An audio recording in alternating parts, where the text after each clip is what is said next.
হাতিমে দাঁড়ায়া চোখের পানি ফেলে কাঁদতেছেন। এমন সময় আবু জাহেলের একজন সৈন্য, সেই সময় দল ছিল, নেতা ছিল, সেই সময় রাসূলুল্লাহকে তারা ঘায়েল করতে চেয়েছিল, দুর্বল করতে চেয়েছিল। আমার নবীর সন্তানগুলো মরে যায়, একের পর এক আল্লাহ নিয়ে নেয়। রাসূলের হৃদয় ভরা কষ্ট, রাসূল সাল্লাল্লাহু আলাইহি সাল্লামের হৃদয়ের মধ্যে বেদনা, দুঃখ, কষ্ট। কাবার হাতিমে দাঁড়াইয়া হাজী সাহেবেরা যে পাথরটা হজ করতে গেলে কালা পাথর চুমো খায়, জীবনের গুনাহ মাফ হয়ে যায়, ওই পাথরের সাথে হেলাম দিয়ে নবী আমার চোখের পানি ফেলে কান্দেন। আব্দুল্লাহ আবু জাহেলের একজন কেডার, আবু জাহেলের একজন বিশাল নেতা। এখন আপনারা মনেই করেন হুজুররাও যদি বিশাল লিডার হয়ে যায়, নেতা হয়ে যায়, তাহলে সে বিশাল হুজুর, তাতে তার মধ্যে আল্লাহ জগৎ আছে কিনা, রাসূলুল্লাহর প্রেম আছে কিনা, মহব্বত আছে কিনা, আমার নবীর তরিকা আছে কিনা, ঠিক না বেঠিক? আমার ভাইরা, আব্দুল্লাহ ডাক দিয়ে বলেন, ও মুহাম্মদ, তুমি কোন খোদার বন্দেগী করো, কোন রবের গোলামি করো, কোন রবের তুমি ইবাদত করো? ওই রব তো তোমার ভালোবাসে না। কেমনে কান ভাঙানি দেয়, কেমনে কটূক্তি করেন। এখনো দেখেন কত নেতা আর খেতার পাতি নেতারা কটূক্তি করে। আমার ভাইরা বলে, তোমার রব যদি, তোমার খোদা যদি ভালোবাসত, তাহলে আজকে তোমার সন্তানগুলো একের পর এক নিয়ে নিত না। ওদিকে আবু জাহেল ডাক দিয়ে বলে, আব্দুল্লাহ,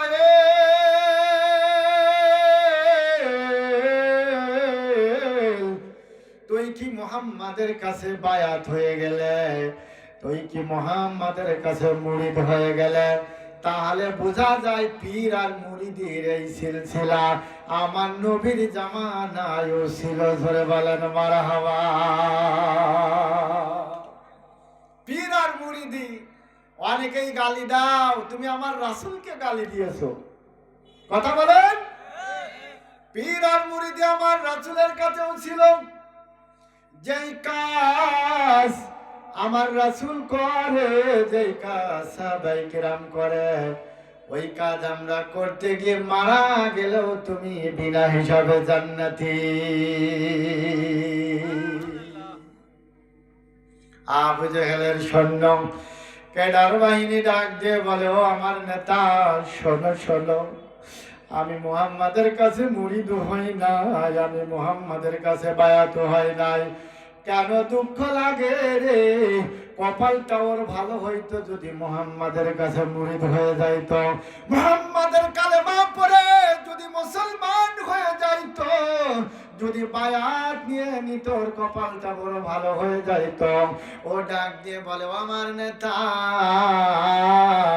না না না, আমি মুহাম্মাদের কাছে মুরিদ হই নাই, বায়াত হই নাই। আমি মুহাম্মাদরে আরো হিট করি, মুহাম্মাদকে লবণের ছিটা দিই, কাটা খাই, মুহাম্মাদকে আমি আরো কষ্ট দিই, দুঃখ দিই রে আমার নেতা। তুমি টেনশন করবা না, তুমি টেনশন করবা না। ওইদিকে মুহাম্মাদকে কষ্ট দেয়, আমার নবীরে কষ্ট দেয়। আমার আল্লাহ বলেছে, দুই দল লোকের সাথে আমি যুদ্ধ ঘোষণা করি, তার মধ্যে একটা দল হলো যারা সুদ খায়, ঘুষ খায়, আর একটা দলের নাম কি আপনারা শুনবেন? কথা বলতে হবে, শুনবেন। সেই দলটা হলো ওলি আল্লাহ, সেই দলটা হলো নায়েবে নবীরা, আল্লাহর বন্ধুরা, এই জমিনের মধ্যে আল্লাহর দ্বীন সত্য ইসলামের হেফাজত করেন। আমার ভাইরা বন্ধুরা, আল্লাহর ওলিরা,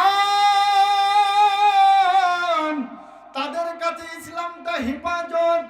১৫০০ বছর আগে আমার মদিনার কামলেওয়ালা নবী যে ইসলাম রেখে গেলেন, ওই ইসলাম যেমন ছিল সোনার মতো গো, ওই যে 1000 বছর যদি ছায়ের মধ্যে মাটির মধ্যে সোনা রাখা হয়, ওই সোনা যেমন তুললে যেমন চক চক চক চক করে, যেমন মদিনার ইসলাম ছিল, আবু বকরের ইসলাম ছিল, উমর ফারুকের ইসলাম ছিল, আলী রাদিয়াল্লাহু তাআলার ইসলাম ছিল।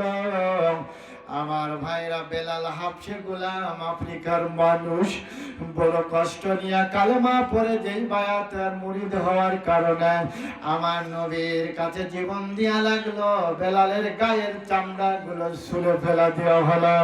উত্তপ্ত মরুভূমির উপরে যে ইসলাম মানার কারণে জীবন দেয়া লাগলো, ওই ইসলাম আজও আল্লাহর নবীদের কাছে যেমন ছিল, আউলিয়ায়ে কিরাম ওলি আল্লাহ, আমার ভাইরা, 4 তরিকার 4 জন ইমাম ছিল, 4 মাযহাবের 4 জন ইমাম ছিল, হাজার হাজার প্রাণে পীর ছিল, বাংলাদেশে 360 আউলিয়ায়ে সুফিয়ে কিরাম ছিল, যাদের অক্লান্ত পরিশ্রমের মাধ্যমে এই দেশের মানুষ ইসলাম পেয়েছে, আল্লাহ পেয়েছে, আল্লাহর ওলি হয়েছে।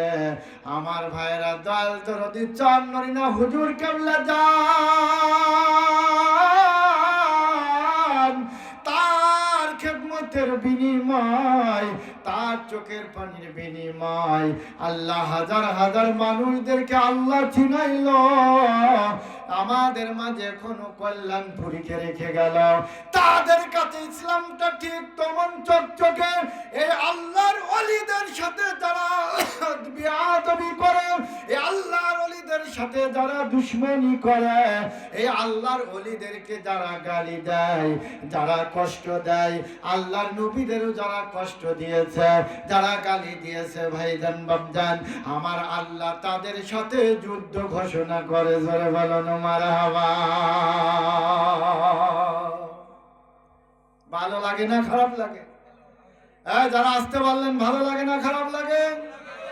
তাহলে রাসূলকে গালি দেয়, রাসূল নিয়ে উপহাস করে, আল্লাহ বলে আমি তাদের সাথে যুদ্ধ ঘোষণা করি। যারা আজ ওলি আল্লাহদের নামে বদনাম করে, সেরা মানুষ, খাস মানুষ, আল্লাহর বন্ধু একমাত্র আল্লাহর ওলিরাই। জোরে বলেন সুবহানাল্লাহ। আলা ইন্না আউলিয়াল্লাহি লা ইয়ামুত, ওলি আল্লাহরা মরে গেলেও তারা মরে না। আলা ইন্না আউলিয়াল্লাহি লা খাউফুন আলাইহিম ওয়া লা হুম ইয়াহজানুন।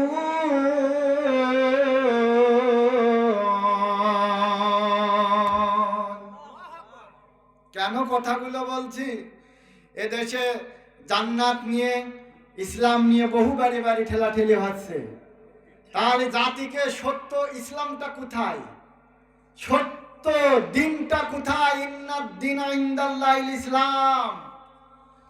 রাসূল বিদায় হজের ভাষণে বললেন, তোমাদের মাঝে আমি কোরআন সুন্নাহ রেখে গেলাম। আজকে দেখেন, কারা নফল পড়ে না, কারা মুনাজাত করে না, কারা কিয়াম করে না, কারা ইলমে তাসাউফ, ইলমে মারিফাত মানে না, কারা নফল মানে না, নফল না পড়লে সে ওলি হতে পারে না, আর বলে ফরজ পড়লেই যথেষ্ট। অনেকেই ফরজও ছাড়িয়ে দিচ্ছে।